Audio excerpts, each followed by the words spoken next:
Vox Pops. This footage containing public opinion. The purpose of doing so is to gain more validity in our argument.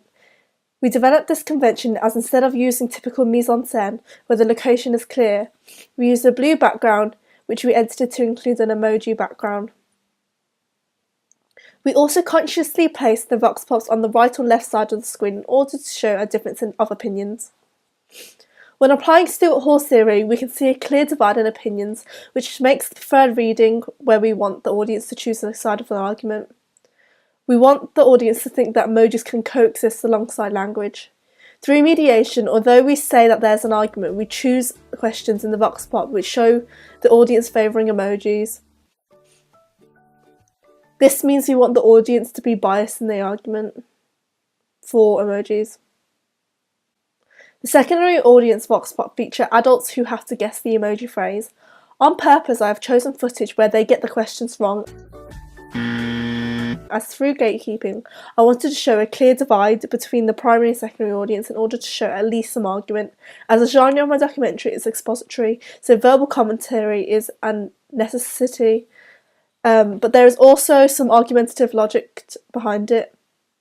To some extent, this does challenge the conventions, as this is not your typical public opinion Vox Pop. We are actively trying to show that there's a generational gap between adults and children by actually showing the adults getting the game wrong. I took inspiration from YouTube videos such as Emoji Challenge, as the Emoji Challenge, where people try to guess emoji phrases.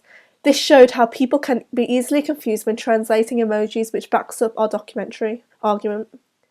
This is further demonstrated if you apply Levi Strauss's theory of binary opposites, as we see both sides are supporting emojis as a language. Another example of binary opposites is also shown with the age of the people in the documentary, so we can see a clear divide between the adults and the teenagers in regards to the generational gap in understanding emojis.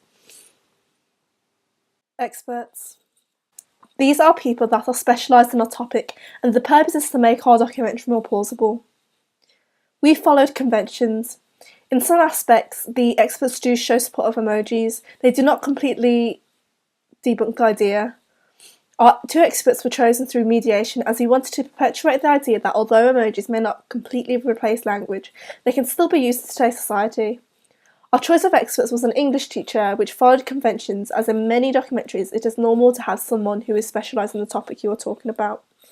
We took inspiration from this clip from The History of Emoji by Vice, where there was an expert that was specially knowledgeable in the topic. 9% of communication on a regular day is through technology.